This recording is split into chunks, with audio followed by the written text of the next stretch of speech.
제가 이 감기가 계속 안 떨어지고 조금 있어서요. 코에 좀 약간 먹먹한 소리가 들리고 가래도 약간 생기게 됩니다.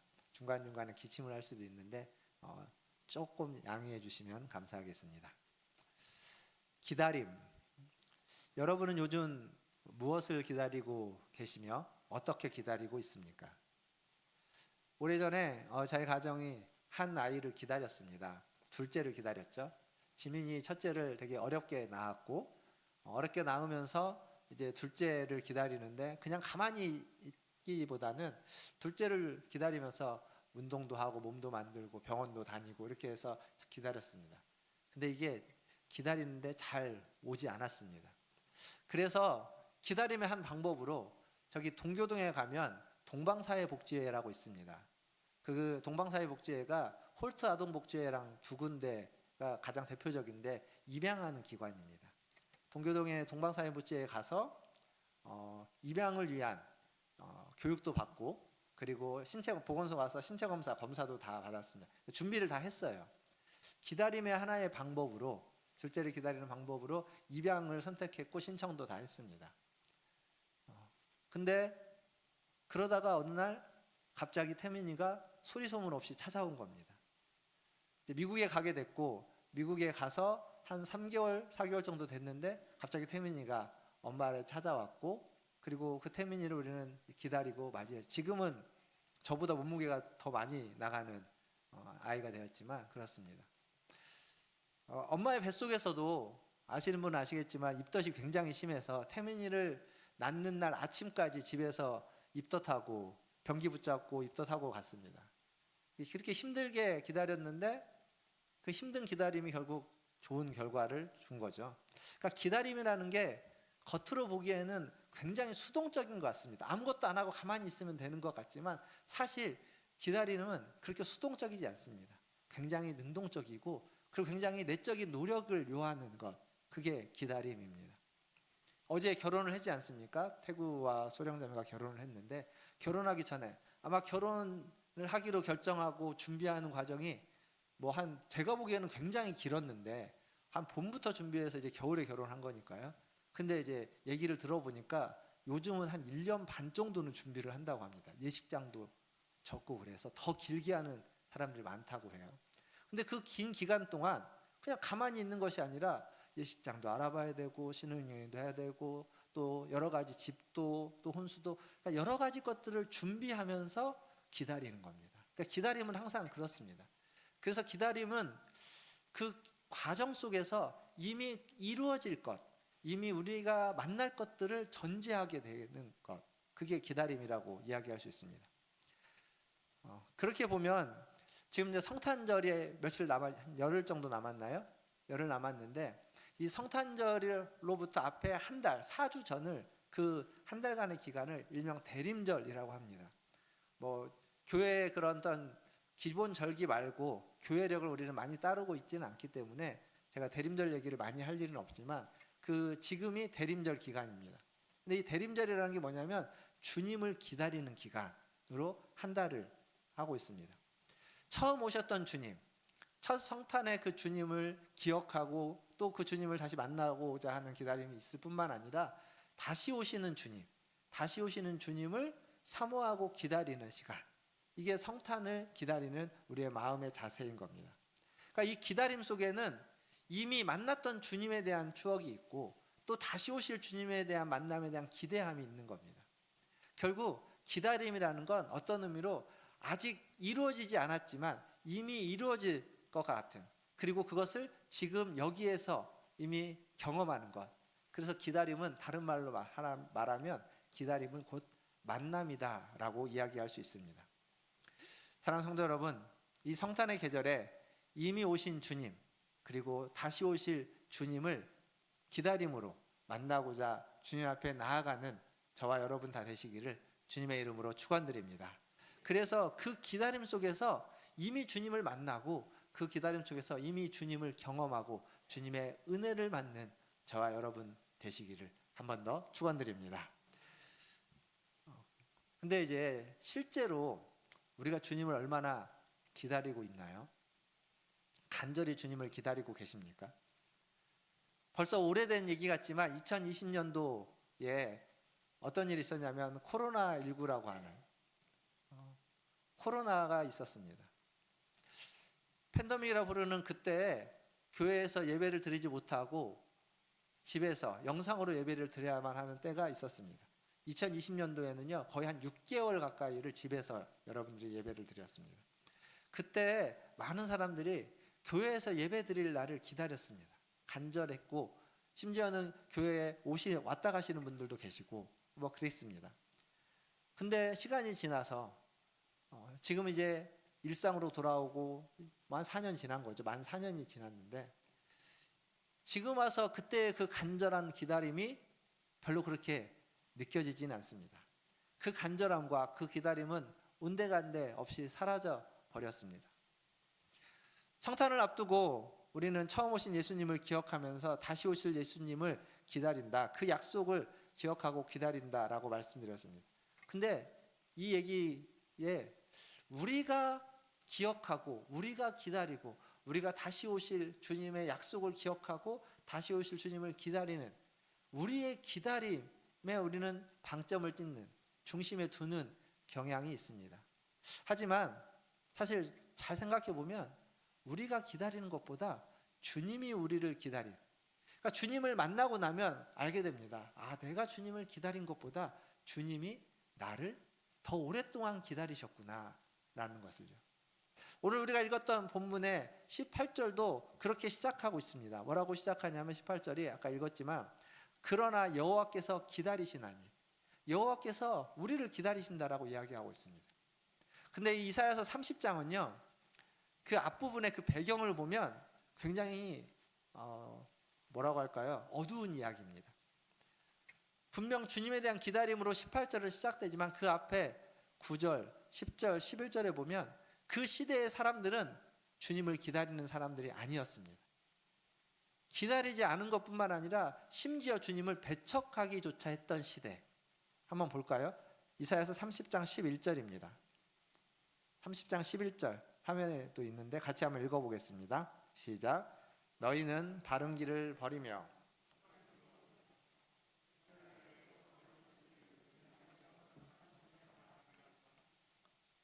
여기 뭐라고 되어 있냐면 이스라엘의 거룩하신 일을 우리 앞에서 떠나시게 하라. 그러니까 하나님을 좀 이게 좀 심하게 표현하면 이겁니다. 하나님을 내 앞에서 치워버려라. 내가 가고자 하는 것, 내가 가는 길에 하나님이 걸림돌이니까 하나님을 한쪽으로 치워버리고 떠나가게 하라. 여기 있지 못하게 하라. 지금 그런 얘기를 하는 겁니다. 이게 이방인들이 하는 얘기가 아닙니다. 불신자들이 지금 하는 얘기가 아니라 이사야서 30장은 남유다, 하나님의 백성들, 하나님을 믿는다고 하는 사람들이 하는 이야기입니다. 이들은요 명색이 하나님의 백성일 뿐만 아니라 북이스라엘, 하나님 앞에 반역하는 왕들이 계속 이어져 왔던 북이스라엘도 아니고 남유다의 백성들이 하는 이야기입니다. 지금 이사야서 30장은 남유다를 배경으로 하고 있어요. 그러니까 가장 하나님의 백성다운 모습을 보이고 있는 남유다의 사람들이 지금 뭐라고 말하냐면 하나님이 필요하지 않다는 겁니다. 하나님을 치워버려라. 그렇게 이야기하고 있습니다. 무신론자들, 불신자들, 다른 종교를 믿는 사람들의 이야기가 아니라 하나님의 백성들의 이야기입니다. 왜 이들은 하나님을 치워버리라고 했을까요? 선지자들을 통해서 듣는 이야기가 자기가 듣고 싶은 이야기가 아닌 겁니다. 자기가 생각했던 얘기가 아닌 겁니다. 내 생각과 다른 말, 내가 듣고 싶은 것과 다른 이야기를 하고는 사람들은 하나님조차도 한쪽으로 밀어버리고 하나님조차도 배척하고 있다는 겁니다. 교회, 기독교의 암흑기는요 믿지 않는 사람, 불신자들의 핍박 때문에 오는 게 아니라 믿는 자들이 하나님을 한쪽으로 치워버렸기 때문에 오는 겁니다. 그게 기독교의 어두움이고 암흑기입니다. 우리가 성경 통독을 열심히 하는데 성경 통독을 하다 보면 선지서, 구약의 선지서를 보게 됩니다. 이게 분량이 되게 많죠.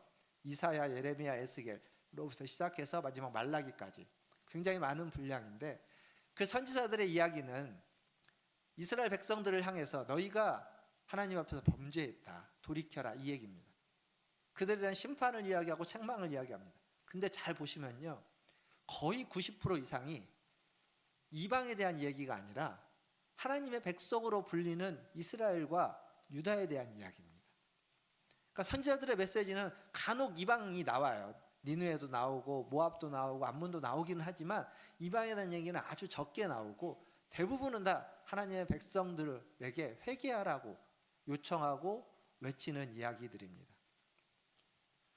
그러니까 메시아가 필요한 시대이지만 그러한 시대, 그 어둠의 시대는 불신자들 때문에 오는 것이 아니라 믿지 않는, 아니 믿음의 백성이라고 하면서도 하나님을 제대로 믿지 않는 사람, 자기의 생각과 다르고 자기의 뜻과 다르면 하나님도 하나 옆으로 좀 치워버리려고 하는 그들로 말미암아서 어두운 시대, 교회의 어두움과 세상에 빛이 되어야만 하는 교회가 빛을 비추지 못하고 세상을 어둡게 하고 있다라는 겁니다.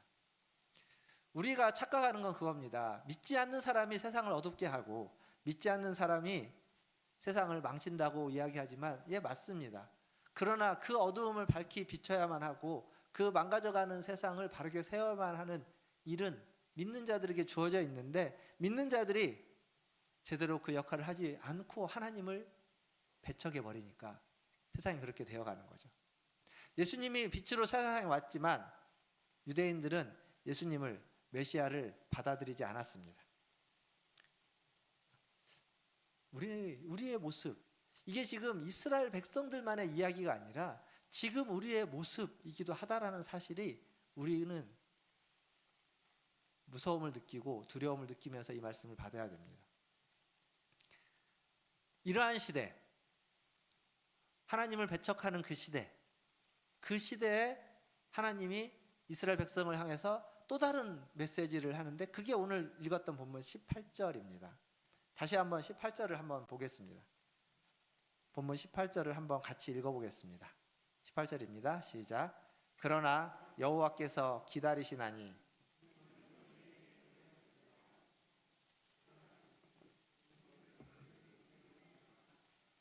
대저 여호와는 정의의 하나님이심이라 그를 기다리는 자마다 복이 있도다.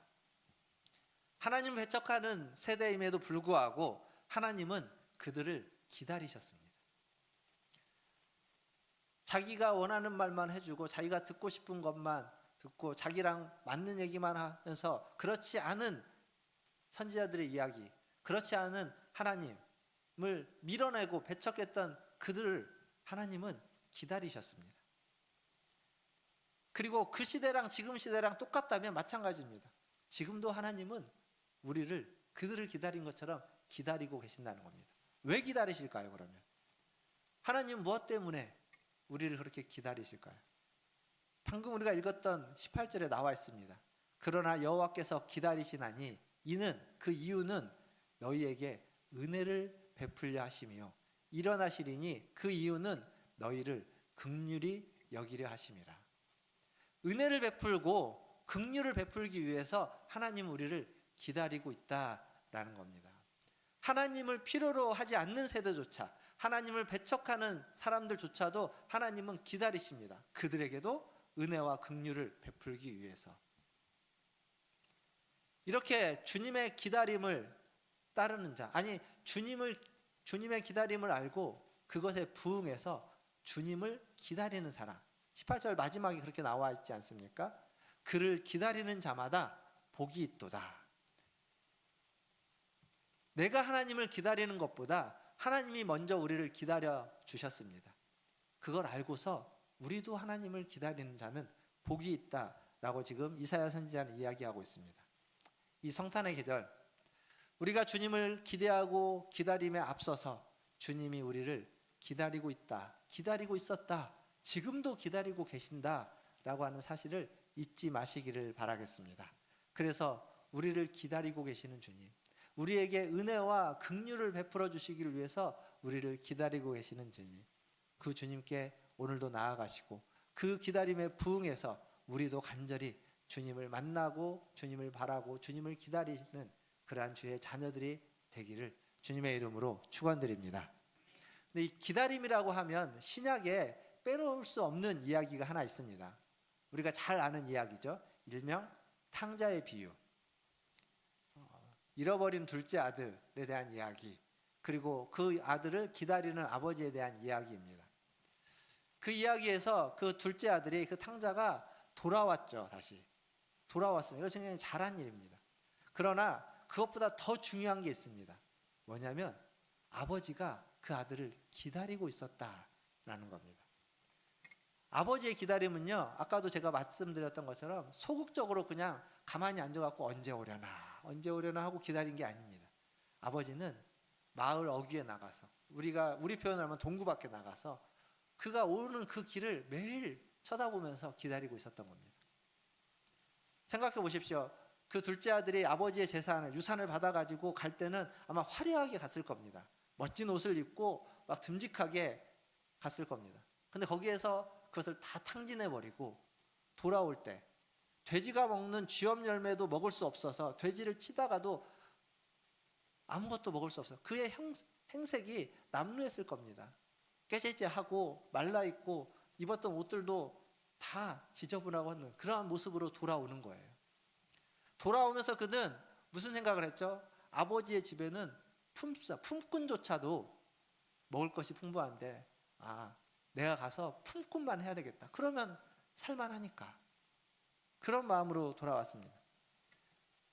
아마 그의 행색은 남루했고 그의 얼굴은 변했을 것이고, 그가 그 아버지의 아들인 것을 증명할 수 있는 것은 아무것도 없었을 겁니다.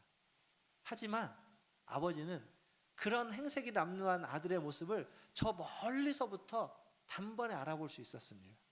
왜요? 기다렸으니까. 그 아들이 돌아올 때는 아마 그냥 더 부자가 되어서 성공해서 돌아온다기보다는 아마 쫄딱 망해가지고 아주 행색이 초라한 모습으로 돌아올 거라는 것을 아버지는 알고 있었겠죠. 그래서 수없이 많이 생각했을 겁니다. 어떤 모습으로 돌아올까? 그 모습이 참 너무 초라하지 않으면 좋지 않을까? 그런 생각하면서 기다렸을 겁니다. 그러다 보니까 저 멀리에서 오는 그 한 사람의 모습을 보고도 단번에 알아볼 수 있는 겁니다. 아마 그 마을 사람들은 못 알아봤을지도 모릅니다. 근데 마을 사람들이 먼저 알아보면 큰일이죠. 왜냐하면 그 둘째 아들은 페륜적인 짓을 벌이고 갔기 때문에 다시 돌아온다는 건 페르나로서 그 마을 사람들에게 해코지를 당할 수 있을 겁니다. 아버지가 멀리 가서 기다렸던 건 그러한 해코지도 당하지 않고, 오자마자 아버지는 아들의 말을 듣지 않습니다. 그냥 일단 씻기고 입힙니다. 가락지를 끼우고 먹입니다. 그러니까 다시 아들로 받아들이는 거예요. 그 아들은 품꾼만이어도 족하다고 생각하고 왔는데 아버지는 듣지도 않습니다. 그냥 아들로 다시 받아들여서 마을 사람들로부터 해코지를 당하지 않도록 해주시는 겁니다. 아들이 돌이켜서 회개해서 돌아온 것, 그게 먼저였을까요? 아니면 아버지의 기다림이 먼저였을까요? 시간상으로도 아버지의 기다림이 먼저입니다. 아버지는 아들이 떠나는 날부터 기다렸을 겁니다. 자기가 돌아와서 돌이켜서 왔기 때문에 아버지로부터 용납함을 받고 다시 아들이 되었기는 했지만, 그러나 그것보다 먼저 앞서 있는 건 아버지의 간절한 기다림, 오랜 기다림, 그게 전제되어 있지 않으면 아들이 돌아온들 그 아들은 아무것도 얻을 수 없는 겁니다. 이게 오늘 우리가 읽었던 본문의 이야기, 이사야서 30장의 이야기와 똑같습니다. 일맥상통합니다. 여호와 하나님께서 기다리셨습니다. 긍휼을 베풀려고, 은혜를 베풀려고. 근데 그들이 어떤 자들이었냐? 하나님을 배척하는 자들, 그런 자들이었습니다. 그런데 그들을 기다리셨습니다. 둘째 아들을 받아준 것처럼 하나님은 그들을 다 받아주셨습니다. 자신들의 죄를 깨닫고 회개하고 돌이켜 하나님을 만나게 되었다고 우리는 생각하지만 맞습니다. 그 말이 맞는 말이지만, 그러나 그것보다 더 중요한 것, 그것보다 우리가 잊지 말아야만 하는 더 앞서 있는 것은 하나님이 우리를 간절히 기다리고 있었다는 겁니다. 하나님을 만나고 나면, 하나님이 어떤 분인지 알고 나면, 은혜를 받고 나면 그때 우리가 깨닫는 겁니다. 나보다 먼저 하나님이 나를 알고 있었고 기다리고 계셨구나. 하나님이 나를 먼저 사랑해 주셨구나. 내가 나중에 그 사랑을 깨닫고 나라서 내가 그 사랑을 발견하고 찾은 것이 아니라 하나님이 그 사랑을 계속 나에게 부어주고 있었구나 라고 하는 것을 아는 겁니다. 내가 하나님께 다가간 것이 아니라 하나님이 나에게 수없이 먼저 다가오셨구나 라고 하는 것을 깨닫게 되는 겁니다. 사랑하는 성도 여러분, 나보다 하나님이 먼저 여러분을 기다리셨다는 것, 나보다 하나님이 먼저 여러분을 사랑하셨다는 것, 그것을 꼭 기억하시고 그 하나님께 여러분도 사랑을 고백하시고 그 하나님을 간절히 기다리시는 하나님의 자녀들 다 되시기를 주님의 이름으로 축원드립니다. 복을 준다고 했습니다. 18절 마지막에 그를 기다리는 자마다 복이 있도다. 어떤 복을 주시는 걸까요? 그 복에 대해서는 19절부터 나옵니다. 한 세 가지 정도 짧게 살펴볼 텐데 먼저 19절 말씀 한번 같이 읽어보겠습니다. 19절 시작. 시온에 거주하며 예루살렘에 거주하는 백성아,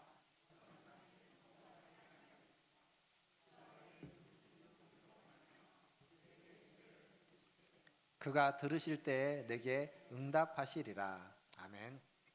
여기서 복은 뭐냐면 너는 다시 통곡하지 아니할 것이라. 이것만 해도 복이죠. 근데 이 통곡하지 아니한다라고 하는 표현을 이제 말씀을 준비하면서 주석을 보고 다른 분의 이야기를 찾아보니까 원어적으로는 이렇게 되어 있다고 합니다. 통곡하나 통곡하지 않을 것이다. 이게 무슨 말인가요? 통곡하나 통곡하지 않을 것이다. 되게 좀 애매한 말이죠. 이게 무슨 얘기냐면 현실적으로 통곡할 만한 일이 있다라는 겁니다. 절망하고 통곡할 만한 상황 속에 우리는 놓여지게 된다는 겁니다. 하지만 그 상황 속에서도 절망하지 않고 통곡하지 않을 것이다 라는 거죠. 그러니까 주님을 기다리고 주님을 바라면서 주님께 나오는 자는 이 세상에 살면서 분명히 통곡할 일, 통곡할 수밖에 없는 일이 생겨나고 그 일에 직면하지만 그 절망이, 그 통곡이 하나님 우리에게 주신 은혜와 복을 다 앗아가는 것이 아니라 하나님 주신 은혜와 복이 그 절망과 그 통곡할 만한 상황 속에서도 절망에 빠지지 않고 통곡에 매몰되지 않게 해주신다는 겁니다. 사실 하나님을 기다린다고 해서요 모든 게 다 좋아지는 건 아닙니다. 태어날 때부터 장애가 있는 사람, 그런 사람이 하나님을 기다린다고 해서 장애가 사라지지는 않습니다. 깨어진 가정에서 상처를 받으면서 살아왔던 사람, 그 상처를 받은 사람이 하나님을 간절히 기다린다고 해서 그 상처가 없던 일이 되지는 않습니다. 그것을 극복해낼 수 있겠죠. 극복해낼 수는 있지만 상처는 없어지는 일이 되지는 않습니다. 결국 통곡해야만 하는 상황은 여전하지만 다시 통곡하지 않을 수 있는 은혜가 주어진다는 이야기입니다. 통곡할 만한 상황에서 절망하지 않고 하나님 주신 복으로 절망을 이겨내고 통곡을 이겨내는 그러한 은혜와 복을 주신다라는 겁니다. 이러한 복이 여기 있는 저와 여러분 우리 모두에게 임하기를 주님의 이름으로 축원드립니다. 두 번째로 주시는 복은 20절입니다. 20절 말씀 같이 한번 읽어보겠습니다. 20절 시작. 주께서 너희에게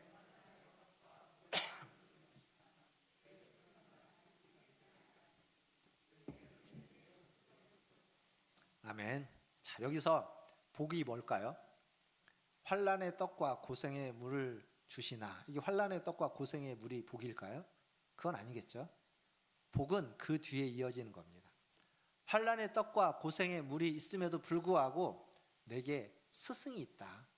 숨겨지지 않는 그 스승이 너희 앞에 있다는 겁니다. 즉 영적인 스승, 영적인 멘토가 복이다라는 겁니다. 나에게 하나님의 말씀을 제대로 알려주고 나에게 바른 길을 이끌어줄 만한 영적인 스승, 영적인 멘토, 그것을 지금 약속하고 있는 겁니다. 이게 복으로 여겨져야 됩니다. 이게 복으로 여겨지지 않을 수도 있어요. 뭐 있으나 마나 그냥 내가 알아서 신앙생활 지금까지 잘 해왔는데 그렇게 생각하고 신앙생활을 할 수도 있습니다. 그러나 하나님 정말 주시려고 하는 복은 우리의 삶에서 여기 있는 것처럼 환난의 떡과 고생의 물이 주어지는 때가 있는데, 그러한 시기가 있는데 그때 그것을 스스로 극복해낼 수도 있지만 영적인 스승을 통하여서, 멘토를 통하여서 그것들을 이겨내고 극복해낸다는 겁니다. 중요한 것은 나에게 영적인 멘토 스승이 있느냐 없느냐 하는 겁니다. 홀로 신앙생활을 하지 마십시오. 옛말에 두 사람이든 세 사람이든 걸어가면 그 중에 한 스승이 있다라고 했습니다. 이렇게 많이 모여 있는데, 여러분이 신앙생활 하는 사람들 많이 아는데, 그 중에 기대고 의지하고 기도 부탁할 만한 믿음의 동역자 뿐만 아니라 영적인 멘토와 스승이 없다면 그건 안타까운 일입니다. 영적인 스승, 영적인 멘토를 만나시고 그들과 함께, 그와 함께 믿음의 생활을 해나가시는 여러분 되시기를 주님의 이름으로 축원드립니다. 세 번째 복은 21절에 나옵니다. 21절도 한번 같이 읽어보겠습니다. 시작. 너희가 오른쪽으로 치우치든지 왼쪽으로 치우치든지 내 뒤에서 말소리가 내 귀에 들려 이르기를 이것이 바른 길이니 너희는 이리로 가라 할 것이며. 여기 보면 세 번째 복은 뭐냐면, 어느 쪽으로도 치우치지 않고 우리에게 들려지는 하나님의 음성을 듣는 복, 그게 우리에게 주어지는 복이라는 겁니다. 우로 치우치거나 오른쪽으로 치우치거나 왼쪽, 좌로 치우치려고 할 때 우리 뒤에서 하나님의 음성이 들린다는 겁니다. 그래서 그쪽으로 가지 않고 다른 길로 갈 수 있도록 인도한다는 거죠. 일명 중도, 정도라고도 하고 중도라고도 할 수 있을 겁니다. 근데 이게요, 참 어려운 길입니다. 왠지 아십니까? 양쪽으로 치우치지 않잖아요. 그러면 양쪽에서부터 뭐라고 합니다. 이쪽은 이쪽대로 뭐라고 하고 저쪽은 저쪽대로 뭐라고 합니다. 그러니까 양쪽의 비난과 질책을 다 받아야 돼요. 그러면서도 그 길을 가는 건 많은 사람이 가는 길이 아닙니다. 사람은 비난받기 싫어합니다. 그래서 한쪽으로 가는 거예요. 근데 그 길을 가는 건 비난을 받지만 외로운 길이지만 그게 정도이기 때문에, 바른 길이기 때문에, 그게 하나님의 말씀을 따라가는 길이기 때문에 그렇게 간다는 겁니다. 사람들은 자꾸 묻습니다. 어느 쪽이냐고. 근데요, 그리스도인은요, 소위 말하는 좌파냐 우파냐가 아니라, 좌우가 아니라 그리스도인이 주목해야만 하는 방향은 왼쪽 오른쪽이 아니라 위아래입니다. 위아래, 하늘을 봐야 되고 땅을 봐야 됩니다. 왼쪽 오른쪽이 아닙니다. 삼일교회 송태근 목사님이 이걸 가지고 그렇게 얘기했다고 하더라고요. 우리는, 그리스도인은 좌우가 아니라 위파다고. 위파, 위를 보는 파, 위를 보는 사람. 하나님을 봐야 됩니다. 하나님의 음성을 위해서 들어야 됩니다. 그리고 땅을 봐야 돼요. 아래를 봐야 됩니다. 하나님이 바라보시는 곳, 하나님은 땅을 보시면서 그 땅에 하나님을 필요로 하는 자들에게 하나님은 가십니다. 우리도 하나님을 보고, 그리고 하나님께 받은 은혜를 가지고 하나님을 필요로 하는 사람들에게 가기 위해서 아래를 바라봐야 됩니다. 그게 우리가 속해야만 하는, 우리가 관심 가져야만 하는 영역이다라는 겁니다. 사랑하는 성도 여러분, 중요한 건 위에서 들려오는 하나님의 음성을 듣고 바른 길, 정도를 걸어갈 수 있어야 됩니다. 하나님의 소리를 듣지 않고 하나님의 소리가 안 들리고 어떻게 바른 길을 갈 수 있겠습니까? 하나님의 음성을 듣지 않으면 바른 길을 갈 수가 없습니다. 한쪽에 치우칠 수밖에 없는 겁니다. 그리고 바른 길을 가더라도 그 길은 외롭고 험난한 길일 수밖에 없습니다. 하나님이 원하시는 길이지 세상이 원하는 길이 아니기 때문에 그렇습니다. 세 가지 복을 말씀드렸습니다. 다시는 통곡하지 않는 복, 통곡과 절망 속에 있을지라도 그 절망과 통곡에 빠지지 않는 복을 주신다. 그리고 영적인 스승, 영적인 멘토의 복을 주신다. 그리고 마지막으로 위를 살피고 하나님의 음성을 들으며 정도를 걸어가는 복, 그게 하나님 우리에게 주시고자 하는, 하나님을 기다릴 때 우리에게 주시는 복이다라는 겁니다. 말씀을 맺으면서 오늘 우리가 읽었던 본문의 마지막 구절 26절을 한번 마무리로 읽어보겠습니다. 26절입니다. 시작. 여호와께서 자기 백성의 상처를 싸매시며 그들의 맞은 자리를 고치시는 날에는 달빛은 햇빛 같겠고 햇빛은 7배가 되어 7날의 빛과 같으리라. 아멘. 실컷 복에 대한 얘기를 했는데 26절에 와보니까 상처가 있다는 겁니다. 맞는다는 겁니다. 그런데 상처와 맞는 것이 있지만 하나님이 그 상처를 싸매주시고 그 맞은 자리를 고쳐주신다라고 이야기합니다.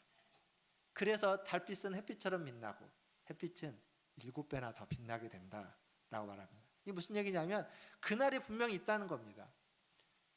우리를 기다리시는 그 하나님의 기다림에 부응해서 우리도 하나님을 기다리고 있을 때 하나님이 통곡하지 않는 복을 주시고 영적인 스승을 우리에게 주시고 그리고 하나님의 음성을 들어서 바른 길로 갈 수 있는 복을 주시지만 그럼에도 불구하고 그 복에도 불구하고 상처가 있고 아픔이 있고 맞은 자리가 있다는 거예요. 그러나 그 상처를 하나님이 싸매주실 것이고 그 맞은 자리를 하나님이 고쳐주실 것이다 라고 다시 한번 약속해 주고 있습니다. 사랑하는 성도 여러분, 이 날이 그러한 때가 분명히 옵니다. 그때까지 우리는 환난의 떡을 먹고 고난의 잔을 마신다 할지라도 주님을 기다리시기를 바라겠습니다. 어느 쪽에도 치우치지 마시고 하늘을 바라보며 하나님의 음성을 들으며 주님을 기다리시고 마지막 날 주님이 다시 오시는 그 날을 기대하고 또 기대하시는 저와 여러분 다 되시기를 주님의 이름으로 축원드립니다. 기도하겠습니다.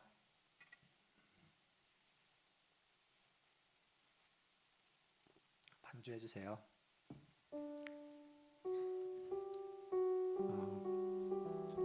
방금 말씀드렸던 것처럼 마지막 모든 상처를 주님이 싸매시고 우리의 모든 눈물을 닦아주실 것입니다. 그 날을 기다리면서 주님이 기다리셨던 그 기다림에 부응하기 위해서 주님이 우리에게 원하시는 삶을 살아가기 위해서 주의 음성을 들어야만 할 것입니다. 또 고난과 환난 가운데서도 주님을 더욱 신뢰해야만 할 것입니다. 오늘 기도하실 때 하나님의 백성으로 하나님 주님이 우리를 기다려 주셨는데 나도 주님을 간절히 기다리기를 원합니다. 그냥 가만히 기다리는 것이 아니라 열심히 주님을 찾으며 주의 말씀을 주님 앞에 기도하며 나아가서 주님을 더 간절히 기다리기를 원합니다. 그래서 주님 주시는 복도 받고 때로는 상처도 입지만 그 상처까지도 주님이 치료해 주신다고 하셨사오니 싸매 주신다고 하셨사오니 그 주님 앞에 더 힘써 나아가기를 원합니다. 주님 같이 한 목소리로 기도하며 나아가겠습니다. 하나님 아버지, 이 시간 주님을 기다리는 주의 자녀들이 하나님 이곳에 왔습니다. 하나님을 예배하면서 주님만을 온전히 기다리게 하여 주시옵소서. 간절히 기다리게 하여 주시옵소서. 간절히 주의 음성을 듣기를 기다리게 하여 주시고 하나님 절망과 고난과 혼란 속에서도 하나님이 견뎌주시는 은혜를 기다리게 하여 주시고 하나님 무엇보다도 영적인 스승, 영적인 멘토를 찾아서 하나님 그의 음성을 들으며 그를 통하여서 주님을 위해 더 나아가고 주님을 알아갈 수 있는 우리 모든 성도들 되게 하여 주시옵소서. 하나님 눈물에 많은 그런 삶을 살게 하시고 외롭고 지치기를 길로 갈 수 있는 되게 하여 주시옵소서. 마지막 아버지님